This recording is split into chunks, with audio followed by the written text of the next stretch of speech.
Hi అండి అందరికీ. నేను ఈరోజు ఫిష్ మసాలా పెడుతున్నానండి. చూడండి ఫిష్ మసాలా ఎలా తయారు చేస్తున్నాను.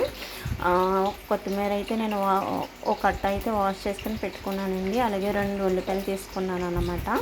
అలాగే ఒక 5 పచ్చిమిరపకాయలు తీసుకున్నానండి.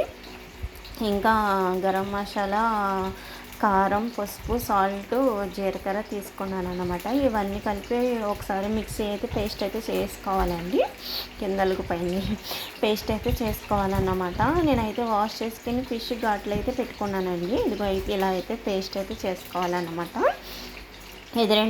ఇది రెండోసారండి నేను ఇలా మసాలా పెట్టడము. నాకైతే ఇలా కూడా పెట్టుకుంటారని తెలియదు నాకు. ఇక్కడ ఈ మేడం అయితే ఇలాగా చెప్పారనమాట. ఆవిడ ఇష్టంతో నేను ఇలా చేస్తున్నానండి. నేనైతే ఘాట్లు పెట్టుకున్నాను కదా, ఘాట్లలోనికంతా మసాలా పెట్టుకోవాలండి. ఆల్రెడీ టేస్ట్ అయితే చూసుకోండి, ఉప్పు కారం గట్టా అవన్నీ టేస్ట్ అయితే చూసుకోండి. చాలా బాగుంటుందండి ఇలా తయారు చేతేని మసాలా.